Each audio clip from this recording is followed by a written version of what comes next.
Hello hi SVD ടോക്സിലേക്ക് സ്വാഗതം. യോഗി ആദിത്യനാഥിന്റെ സർക്കാരിനും കണ്ടകശേരിയാണെന്ന് തോന്നുന്നു. കാരണം ഈയിടെയായി സുപ്രീം കോടതിയിൽ നിന്ന് വരുന്ന എല്ലാ വിധികളും യോഗി ആദിത്യനാഥിനും സർക്കാരിനും എതിരായിട്ടുള്ള വിധികളാണ്.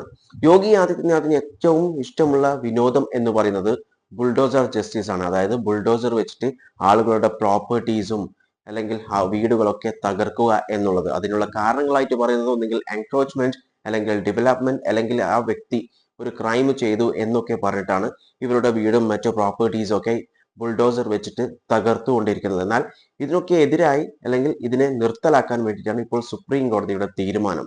കാരണം സുപ്രീം കോടതിയുടെ പുതിയ വിധി എന്ന് പറയുന്നത് നമുക്കറിയാം, ഇവരുടെ ഒരു മോഡ് ഓഫ് ഓപ്പറാൻഡി എന്ന് പറയുന്നത് യാതൊരു തരത്തിലുള്ള ഷോക്ക് ഔട്ട് നോട്ടീസും കൊടുക്കാതെയാണ് ഇവർ ഈ വീടുകളും പ്രോപ്പർട്ടീസും ഒക്കെ തകർക്കാറ്. അതായത് ഒരു ദിവസം മുൻപൊക്കെയാണ് ഇവർ നോട്ടീസ് നൽകാറ്.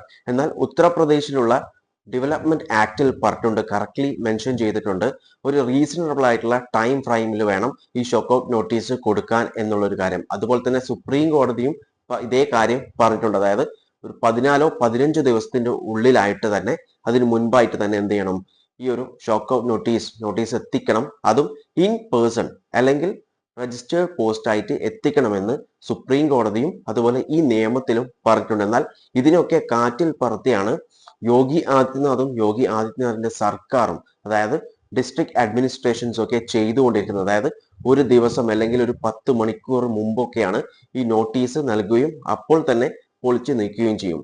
അതുപോലെ തന്നെ സുപ്രീം കോടതി ഇവിടെ കണ്ടെത്തിയ വേറൊരു കാര്യം എന്ന് പറയുന്നത്, ഇത് ഇൻ പേഴ്സൺ, ആ പേഴ്സൺ അതായത് ഈ പ്രോപ്പർട്ടിയുടെ ഓണറിനോ അല്ലെങ്കിൽ പോസ്റ്റലായിട്ട് രജിസ്റ്റേർഡ് ആയിട്ടുള്ള പോസ്റ്റ് ആയിട്ടോ അയക്കുന്നില്ല. ഇത് ചെയ്യുന്നത് ആ പ്രോപ്പർട്ടിന്റെ മുന്നിൽ ഒരു നോട്ടീസ് പേസ്റ്റ് ചെയ്യുകയാണ് ചെയ്യുന്നത്.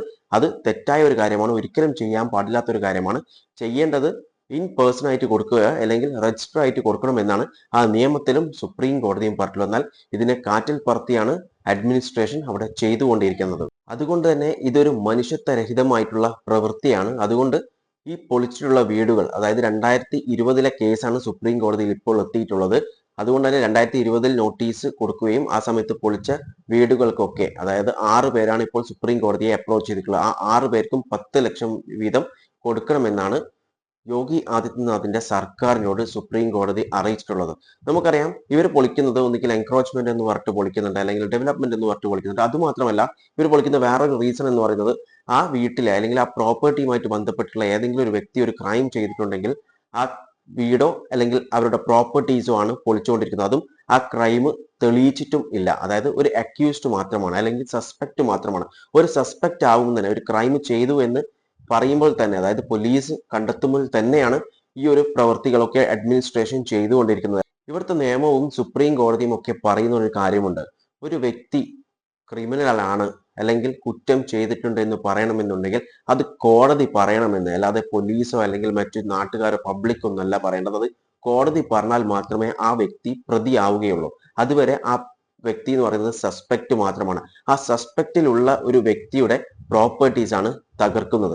ഈയിടെയായിട്ട് ഒരു വ്യക്തി 2022 ക്രൈം ചെയ്തു എന്ന് പറഞ്ഞിട്ട് യോഗി ആദിത്യനാഥിന്റെ സർക്കാർ അവരുടെ വീടും പ്രോപ്പർട്ടീസ് ഒക്കെ ലക്ഷങ്ങൾ വില വരുന്ന, വാല്യൂസ് വരുന്ന പ്രോപ്പർട്ടീസ് ഒക്കെ തകർത്തിട്ടുണ്ടായിരുന്നു ബുൾഡോസർ വെച്ചിട്ട്. എന്നാൽ 2024 കഴിഞ്ഞ വർഷം ആ വ്യക്തി നിരപരാധിയാണെന്ന് കോടതി പറയുകയും ചെയ്തു. ഇതിൽ യോഗി ആദിത്യനാഥിന് ഇനി എന്ത് ചെയ്യാൻ പറ്റും? ഇത് യോഗി ആദിത്യനാഥിനോ അല്ലെങ്കിൽ ഉത്തർപ്രദേശിന് മാത്രമായിട്ടുള്ള ഒരു വാണിംഗ് അല്ല. ഈ ഒരു വാണിംഗ് എന്ന് പറയുന്നത് മധ്യപ്രദേശിനും മഹാരാഷ്ട്രക്കും ഒക്കെ ഉള്ള ഒരു വാണിംഗ് ആയിട്ടാണ് സുപ്രീം കോടതി ഇതിനെ കണക്കാക്കുന്നത്. കാരണം എന്ന് പറയുന്നത്, ഈ ഒരു കാര്യം ബുൾഡോസർ ജസ്റ്റിസ് എന്ന് പറയുന്ന കാര്യം മധ്യപ്രദേശും മഹാരാഷ്ട്രയും ഇപ്പോൾ ചെറുതായി ഫോളോ ചെയ്തുകൊണ്ടിരിക്കുന്നുണ്ട്. അവർക്കും ഇതൊരു വാണിംഗ് ആയിട്ടാണ് കണക്കാക്കുന്നത്. ഇതിനെക്കുറിച്ച് നിങ്ങളുടെ അഭിപ്രായങ്ങൾ കോമെന്റ് ചെയ്യുക. വീഡിയോ ഇഷ്ടപ്പെട്ടിട്ടുണ്ടെങ്കിൽ ലൈക്ക് ചെയ്യുക. ഇൻഫോർമേറ്റീവ് ആയി തോന്നിക്കാനാൽ മറ്റുള്ളവരിലേക്ക് ഷെയർ ചെയ്യാൻ മറക്കല്ലേ. And thanks for watching me, and stay tuned for another video. Okay, thank you.